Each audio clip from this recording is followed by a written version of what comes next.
Every creative needs a place to create, and I feel as though my creating station was very out of date, wasn't me, and wasn't very personable at all. So I decided to upgrade it. And over the last few months, I've spent a lot of money buying a monitor, shelving space, repurposing my bows, so many different things to make me feel a little bit better. And though an expensive project that I started, I think that it's really good for me because if you're waiting for Sunny 16 to go into effect, if you're a designer that's designed 15 things and needs some type of breather but wants some form of a project to work on, this is a great place to start. So the first thing that I want to talk about is my desk. My desk here is a Flexispot desk. It's a standing desk that I've never used as standing.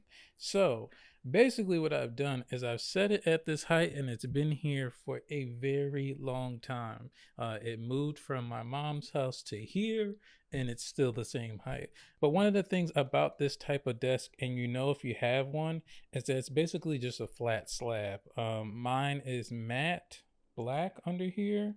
It has a little shine, but it's basically matte black. So I decided to put a cloth over top of it just to brighten up the room. It being like a black abyss and taking up all the light that comes into this area, I wanted to flip that and try to allow me to use darker elements in other areas. So luckily now I can use my navy blue pad that I have. This is from Nordic.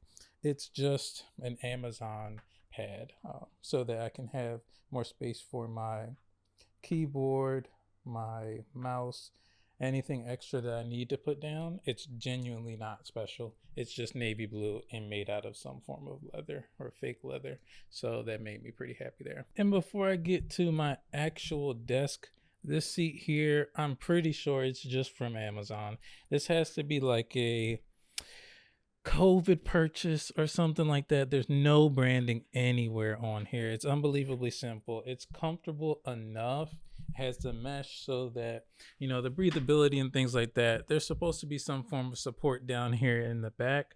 And I mean, it does enough that it's not hurting me or it doesn't get on my nerves. So it is what it is. I can't lie to you.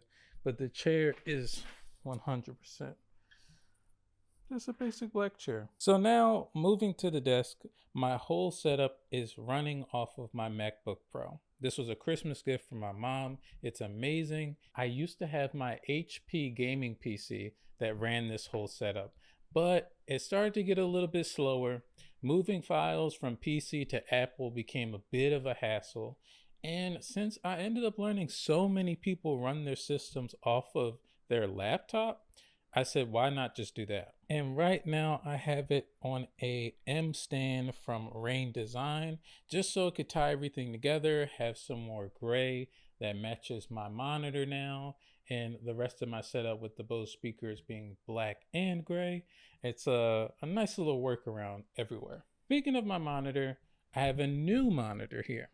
It is a Dell 2725QE. I might have missed a few letters there, but you know what I'm attempting to say. It's a 27-inch from 25, and the reason I really like it is because it seems to have a dock station built into it, which means that I can just plug a lot of things into it, and then also I can use my Thunderbolt cable from my PC to my laptop. So there's only one wire needed to have a display on the screen and charge my laptop, which makes it more seamless, easier, and makes the laptop more of a PC feel. On top of that, I have my Xiaomi light bar. I just bought it because of Marquez. And I knew that he has those connections with Xiaomi when it comes to the cars and the phones. So I wanted to feel like I was a part of the ecosystem, and I bought their light bar. It seems to be pretty good. I have no problems with it. It looks really good at night when I have my lamp across the room and this one on. It fills the space quite nicely. And as you can see right now, we do not have a desk shelf for this setup.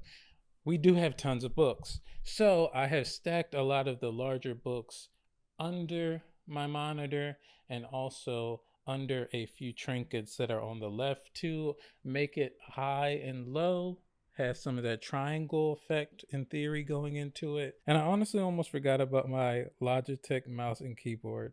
They're both really nice. They're probably way more than what I need, especially the mouse, because I haven't used the side scrolling, I haven't used the haptic button on the side, I haven't used the 3 extra buttons in between those.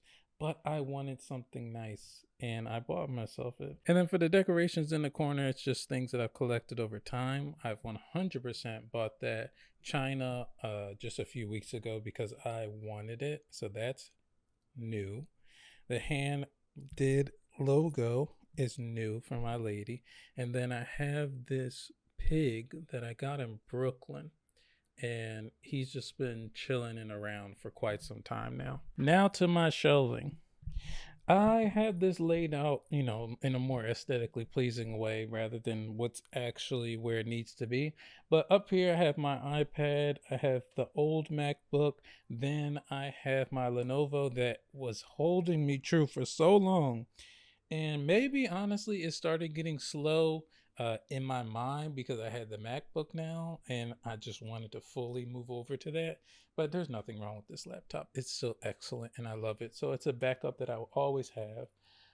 2 more Grayson hats, photography books everywhere. When it comes to my camera gear, moving all of it over here. I have my Canon film point and shoot, the Sure Shot 76 zoom. Absolutely love this. The only thing is that it's film. I don't feel like going to a lab to get it fixed, and I also don't feel like waiting for it to process. So I need to get a digital version of literally the exact same thing. This is perfect. I absolutely love this camera. You still are hearing about this, and you've been hearing it a lot recently. The Ricoh GR3, it's still here. I don't use it as much as I should. I haven't been using any of these as much as I should, but this one needs to be in my pocket a little bit more for the random opportunities where I can get a photo. But he's still here. The legendary, the reliable D700, it's still here. It's always going to have the 50mm on it, unless for some weird situation I need a wider shot. But here he is, it's going absolutely nowhere. I have another photo shoot coming up, and I'll probably be leaning into this one rather than the Canon just because of my familiarity. And I can't wait to get a full understanding of the Canon because I already see things that I love about this that one is missing. Speaking of, we have the Canon 5D Mark III 50mm. I walked around, I have a few photos with this, but honestly, I don't want to post videos about photos that aren't great, or at least not up to my standard of showing you. So I do have a few photos, but they're not ready. I need to do a few more photo walks. I need to do a few more of anything with it to show you things that I actually like from this camera. My Sony a7 IV, this is typically what I'm recording on, but right now I'm on the DJI just because I want the wider look and not have to worry about changing everything every 2 seconds. But this is our workhorse. This is the one that does all the videos. And of course I have the G, not G Master, but G Lens 24 to 50 again. Down here we have the Wacom Cintiq. I bought this because it was something that was in all the college classes that I had. I suck at it. I have no desire to really get better. I'm trying to sell this, but it's one of those things where it costs a nice amount of money and you need to sell it to someone who actually wants it. So honestly, I might just be stuck with it. And this is just what I'm going to have to learn and get better at. But I always use my iPad when it comes to illustration and designing. So that's why it has this weird in-between place. And then it's huge. So I would need a whole nother desk or to redo my whole situation just to make it work. And remember when I said I lost $500 or however much this costs? This is what I spent an extra $500 on for no reason. When I was using my last monitor, it made sense because it didn't have all the ports necessary to do what I needed it to do. But since I decided to do more research and I bought a monitor that actually has a system not as good as this, but similar to it, I don't need this as much at this moment. I'm definitely a big believer on the fact that I'll buy something this year and be using it in 2028, just because, hey, I remember I had something like that. This will help me out in this situation.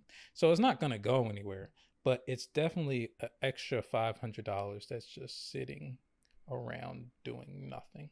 A little bit of a different video today, but I wanted to show you what I've kind of been working on the past few months and me trying to get myself back in shape to design and create overall. So if you see anything in here that you want information on that I didn't speak about, or how good something is that you saw that I skipped over, just let me know in the comments. I'll let you know how it is, and maybe you'll buy it too.